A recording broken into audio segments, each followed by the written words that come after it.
Okay, now we'll see how to work with handling mouse movements and keyboard events. Okay, so using Selenium WebDriver, we can do mouse movements, mouse actions, and keyboard actions as well, which was not supporting in Selenium RC.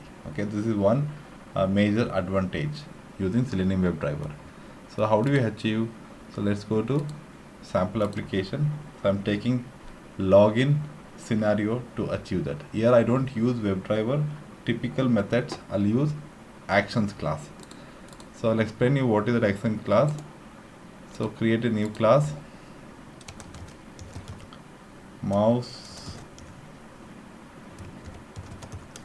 keyboard demo. I'm creating a class with public static main method. Okay, and here I'll use login method which is already created till here launching application. Okay, after this, very simple, so use actions. Okay, so before explaining this, let me recall the concept, traditional concept. Okay, so in this example, see here we used to use like this: find elements by name, send key, find elements by send key, right? So that means elements can be findable. So using find element methods and a driver object, we can achieve that. But let's say there is no proper properties are defined for the web elements. Then how to do that? That can be achieved by action class. Okay, there is an actions class is there. See here, take this, create a reference variable of that, and just create like that, builder. Okay, new. It accepts, it has a constructor which accepts WebDriver driver object. So fine, because I'm directly passing the driver object here. So and now you have the action control with you. You can do some of the actions under this object builder. See now what we have to do, click on a particular web element. Okay, now you have to pass on a web element information, right? What is that? So this username field information. For that, what we'll do, driver find element by xpath. What is that? Not xpath, we know that name, right? If name or id is not there, we can use xpath username.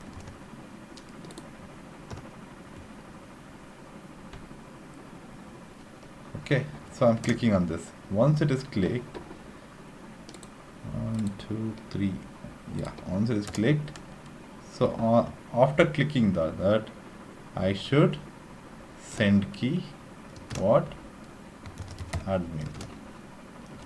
So after that, build and perform. So this big line you have to do a mouse action. Now what it does, it runs, it launches application, it clicks on this, slowly it enters this character sequence and does it. Okay, so I'll do it for both the field, all fields here. Let's see, AWD. Since I know the object information, I'm directly passing that here. XPath, what is XPath for this? Let's write input type is equal to submit.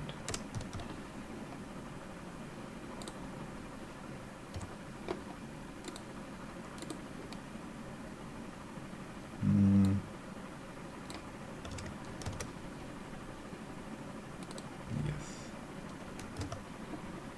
Okay, take this and come here. What action you are performing here? Not sending keys, right? You are clicking on this. there's a click method as well. Okay, so now let's do these three actions using this one. So I'll comment this, I don't want this. Okay, what it does, launches the application, and using the action builders action class, it does these three actions. So right click on this and run this.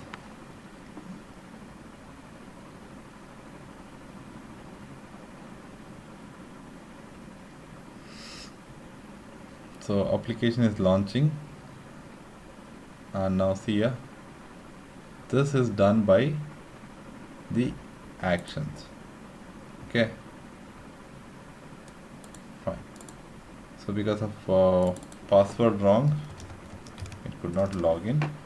So you can follow this step and see the difference. Okay, so as I told you already, so working on these mouse class in real-time project is very rare, because real-time projects will be having all object informations. We don't get chance to work on this, but this is one of the option which is available in the Selenium WebDriver. So in interview you can answer this. If you know this, you can talk about this in interview, correct, right? Okay, so now the next topic is interesting topic. We'll see how to capture a screenshot during failure. So that's very simple. See now, for example, now see, this is my one scenario, right? So let's say any particular line, something happened, some object is not able to find. Now for this particular test case or particular test, I should capture this screenshot and store somewhere. Okay, so why do we capture screenshot? Basically, any exceptions, any failure happens at that particular point, capture that information and store, so that by referring that screen we can easily come to know that where it has been failed, because one picture can explain 1,000 lines. That's why capturing the screenshot is always benefit. So how do you achieve that? Very simple.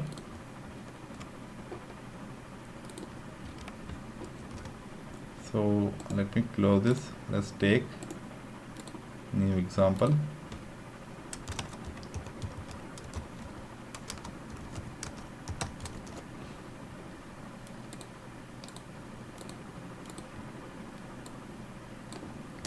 So here also I'll take login code only. Okay, login successful code. So let me run this. Okay, I'll just run this and see whether it is working or not, this code. Okay, this code is working. Okay, it's logged in. Okay, now what I will do, I'll fail this. Fine, I'll just delay for the object verification. I'll comment this because I immediately want result. Let me run once again. So this time you could see some error displayed on this particular output, console output.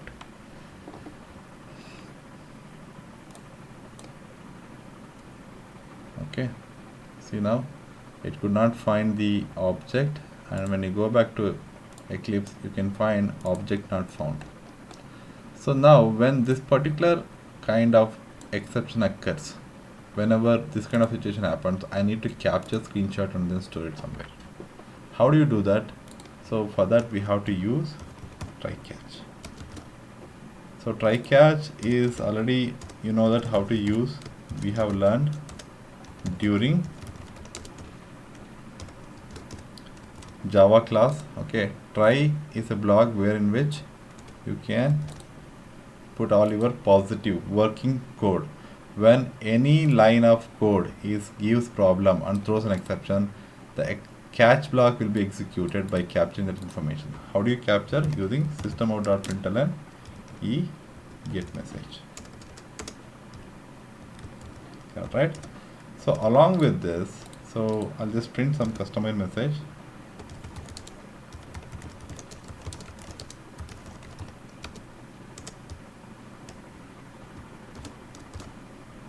Okay, along with this, I need to capture screenshot as well. to capture screenshot, there's a code. Okay, so that you can get it from Selenium HQ official website. Go here, search for the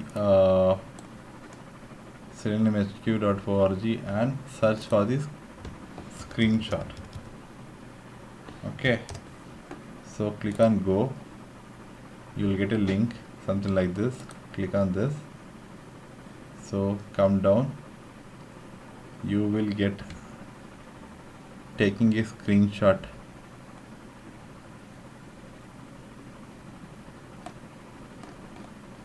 Okay, so yeah, so WebDriver, see here. So this is the line of code. Copy this and put it here.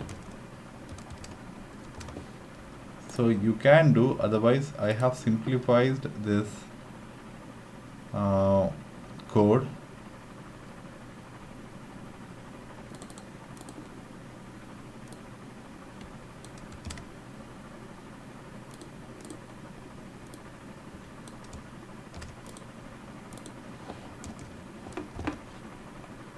Okay, file and driver get screens as. Okay, so I'll just write this.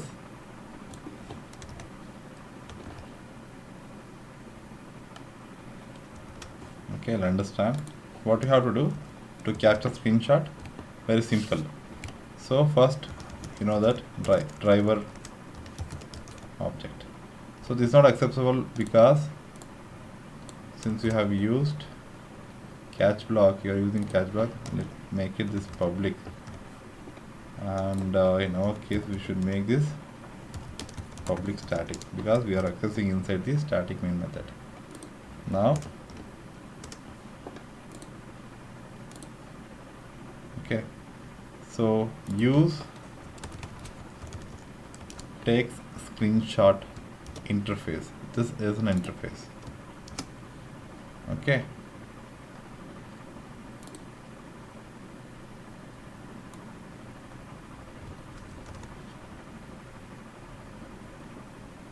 just copy this line, put it here. Okay, what is happening here? Driver. So I'm just converting into take screenshot.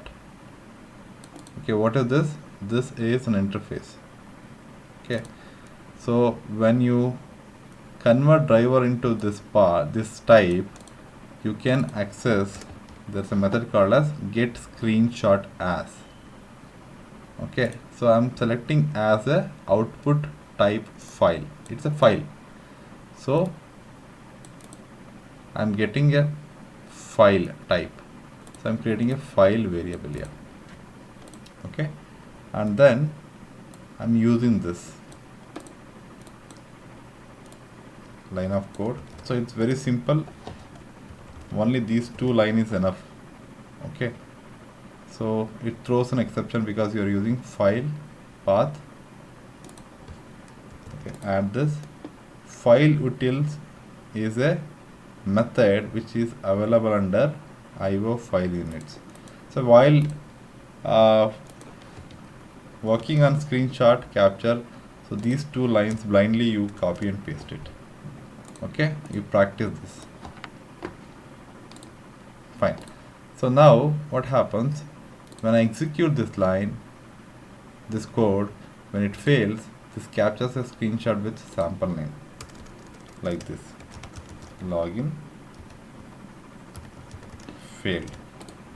Okay, let me run this. Let me go to D drive first, and we don't have that file.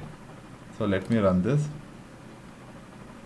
So after the execution, you will see a file name called as loginfailed.png file has been generated over there.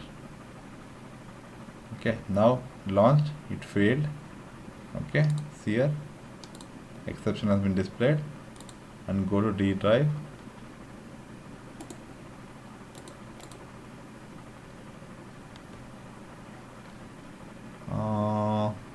That page is not displayed. Let me check here.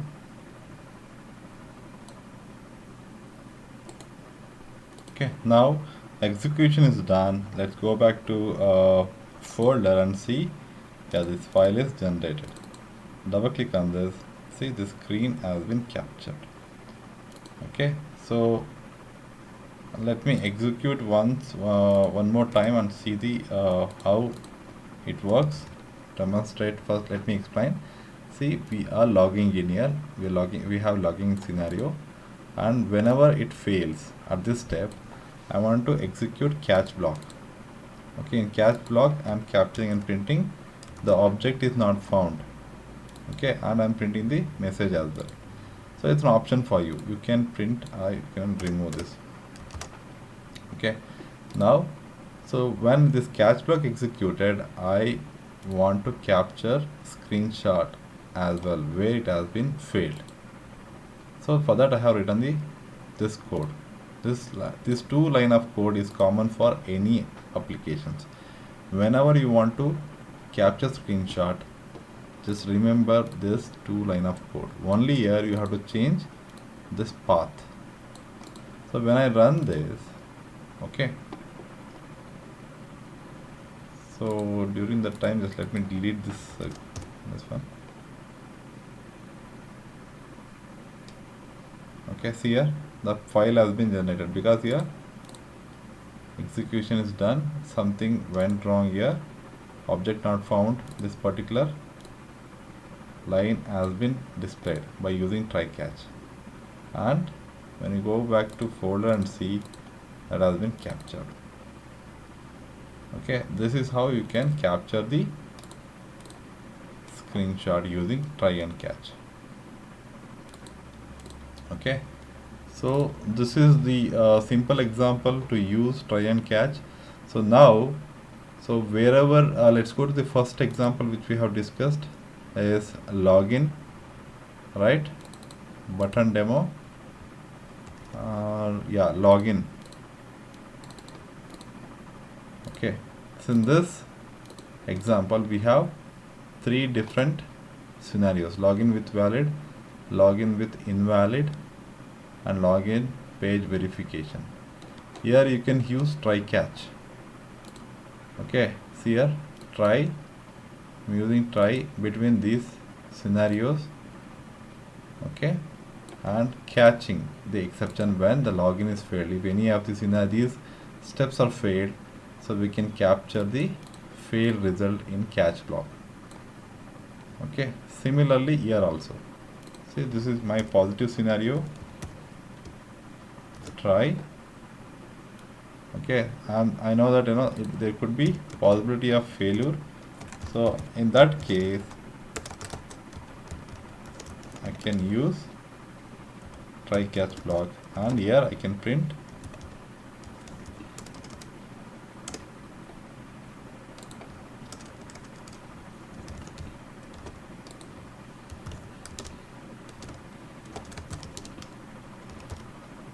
login with invalid is failed. Okay, similarly for this also you can use. You can use after variable declaration try catch. Okay, so just recall the concept which we have discussed try catch during Java. Okay, the code which we suspect prints error, so that code we will put inside the try, and we will have catch block to print our own line of code.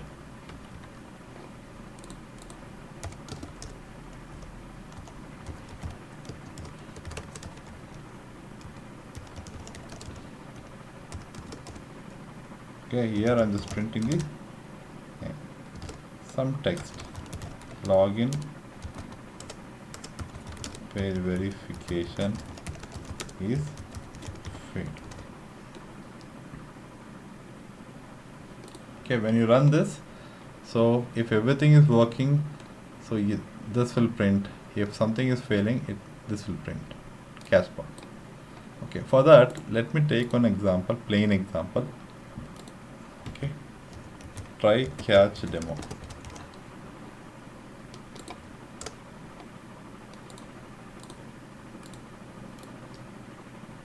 Let's assume we have methods.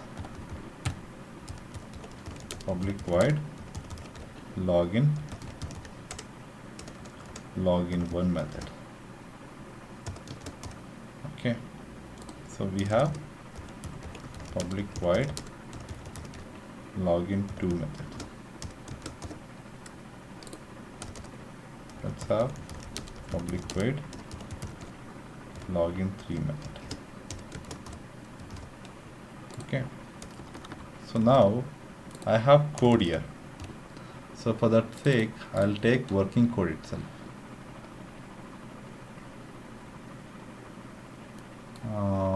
Yes, this one. Correct, right? So it clicks on submit button, it should work. So if this is working, then I should say system.out.println login is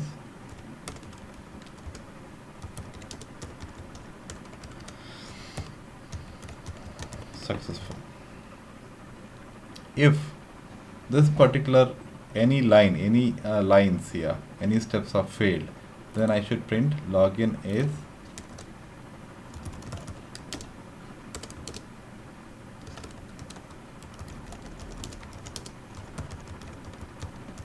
successful, not successful. So if I run this, what happens? So whether it is failed or pass, or these two lines will be executed. I don't want to do like that. I want to separate this. Positive scenario, nothing but which is working scenario, should print only this. Negative scenario, I should print this line. Then what I have to use? Try catch. I'll group this working scenario and catch. I'll catch the exception, any exception. Okay, inside I will put this try. Okay, so when I execute this, if this scenario is working fine, so finally I'll get the output like saying that login is successful. If this scenario is not working, I'll get login is not successful. So let me run this.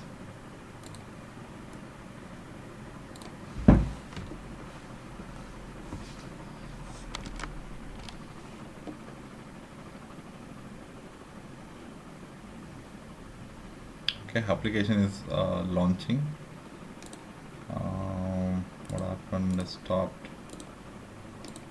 Okay, let me close and close this, verify.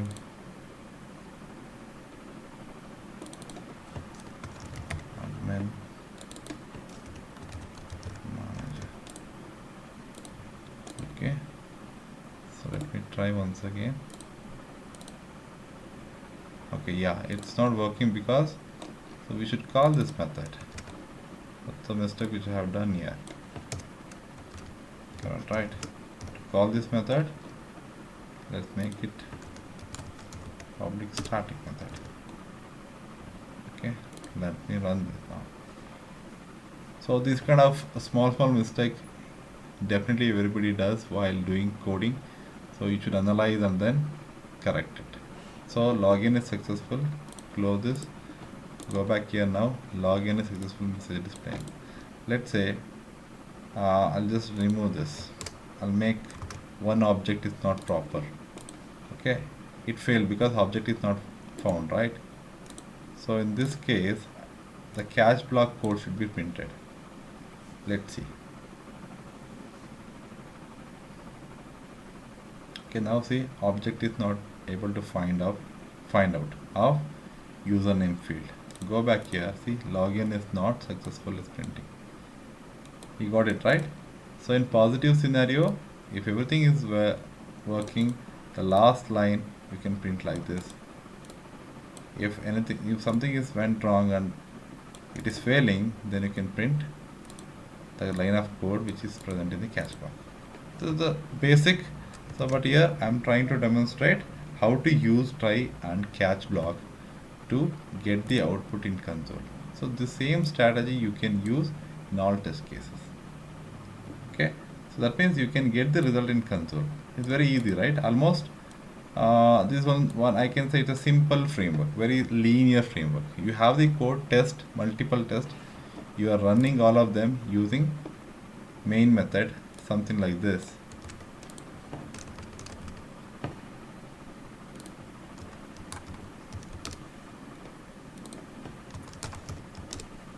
Okay, you have three scenarios. Like this, you can have 30 scenarios, 300 scenarios. All those test methods you can create as a method and put all those methods here. Make it static and run here as a suite. This is test suite. Correct? So when you run this, all these code will be executed. So I'll just give like this just for the demo purpose.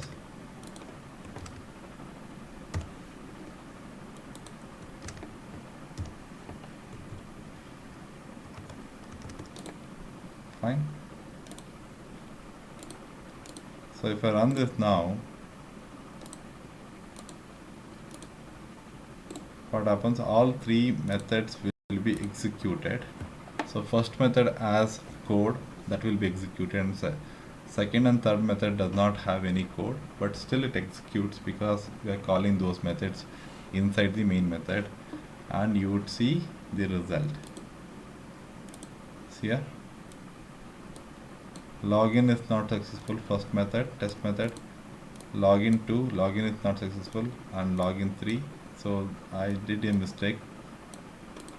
Okay, yeah, that means all you can call this as a very simple framework using main method, the test suite, and different tests. You can create like this multiple tests, multiple classes. You can create an object out of them. You know how to create an object out of them and call all of the methods inside the main methods. And main method acts as a suite, test suite, and you can run this. But eventually we should not use this. This is not a standard practice. I will suggest we have to use one test framework to achieve this. So that is what we are going to discuss in next module, in module 9. Okay.